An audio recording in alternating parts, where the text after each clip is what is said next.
के जनुआ के दिलवा तोड़ही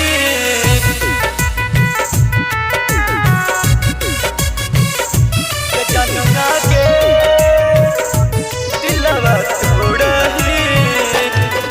कहानी करबौ शादी मिलते घर से आजादी हमरा नहीं देखा हनी तड़पहनी गे रानी। कहानी करबौ शादी मिलते घर से आजादी हमरा नहीं देखा हनी तड़पहनी गे रानी गे जनुआ गे दिलवा तोड़ही कि हमरा के बिचरा छोड़ही जो सोनमा गे दिलवा तोड़ही कि हमरा के बिचरा छोड़ही।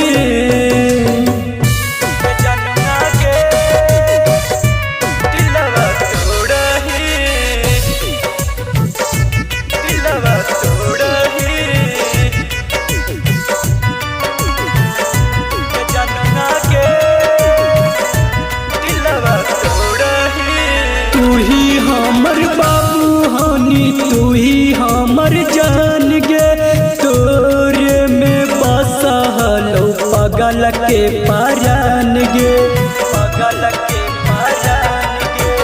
तू ही हमर बाबू हनी तू ही हमर जान गे तोरे में बसहलो पगल के परान गे। तानी नहीं कर तू झापस अभियो आजो तू आपस तानी नहीं कर तू झापस अभियो आजो तू आपस गे जनुआ गे दिलवा तोड़ही कि हमरा के बिचरा छोड़ही यो सोनमा गे दिलवा तोड़ही कि हमरा के बिचरा छोड़ही।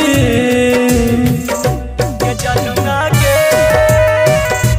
दिलवा तोड़ही के जनुआ के दिलवा तोड़ही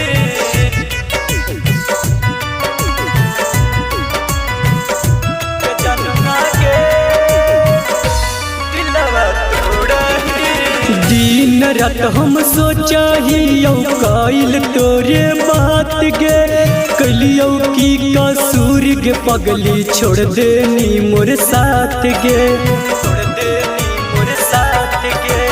दिन रात हम सोचाहियो कइल तोरे बात गे कलियो की कसूर गे पगली छोड़ देनी मोर साथ गे। राजेश से कईनी धोखा तानी नहीं देनी मौका अनिल से कईनी धोखा तानी नहीं देनी मौका गे जनुआ गे दिलवा तोड़ही कि हमरा के बिचरा छोड़ही यो सोनमा गे दिलवा तोड़ही कि हमरा के बिचरा छोड़ही।